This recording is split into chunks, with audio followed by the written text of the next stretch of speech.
বসিরহাট ব্লকের কচুয়ায় তুমুল উত্তেজনা। তৃণমূল সিপিআইএম হাতাহাতি ধাক্কাধাক্কি। আমাদের পাড়া আমাদের সমাধান ক্যাম্পে হাতাহাতি। ক্যাম্পের সভাপতি মনোনয়ন নিয়ে গন্ডগোল।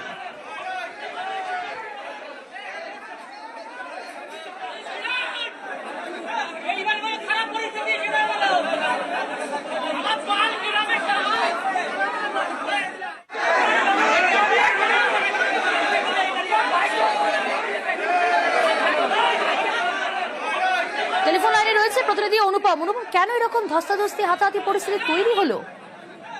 দেখো প্রিয়াঙ্কা, এই যে বসিরহাট 2 নম্বর ব্লকের কচুয়া গ্রাম পঞ্চায়েতের মোকামপুর স্কুলের ঘটনা, এখানে আমাদের পড়া আমাদের সমাধান ক্যাম্প শুরু হওয়ার সময় যে সভাপতি নির্বাচন, সেই নির্বাচন নিয়ে উত্তেজনা তৈরি হয় সিপিএম এবং তৃণমূলের মধ্যে, এবং এতটা উত্তেজনা তৈরি হয় হাতাহাতির পর্যায়ে গিয়ে পৌঁছায়। দুপক্ষের যেটা অভিযোগ, তৃণমূলের যেটা অভিযোগ করছে যে সিপিএম এর পক্ষ থেকে বহিরাগত সিপিএম এর কর্মী সমর্থক সেখানে এনে উত্তেজনা তৈরি করা হয়েছে, এবং সিপিএম এর পক্ষ থেকে যেটা বলা হয়েছে যে সভাপতি নির্বাচনের সময় যখন হাত তুলে সমর্থন করা হচ্ছে, তখন সিপিএম এর পক্ষ থেকে 105 জন হাত তুলে দিল এবং তৃণমূলের পক্ষ থেকে 65 জন। সভাপতি কারণেই সিপিএম এর পক্ষ থেকেই সভাপতি নির্বাচিত হওয়া উচিত, কিন্তু তৃণমূলের পক্ষ থেকে দাবি করা হচ্ছিল যে তাদের সভাপতি করতে হবে, আর এই নিয়ে উত্তেজনা তৈরি হয় এবং হাতাহাতি হয়।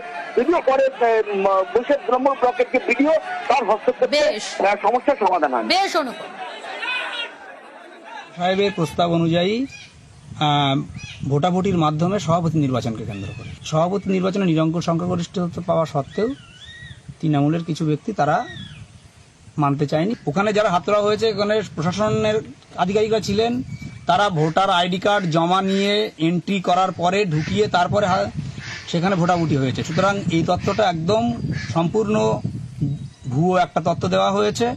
আসলে নিজেদের দুর্বলতাকে ঢাকার জন্য এই ধরনের কথাবার্তা বলা হয়।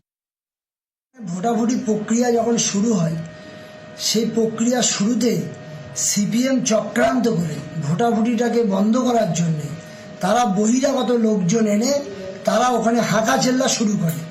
কোনো ঝামেলা মারপিট কোনো কিছুই হয়নি। তারা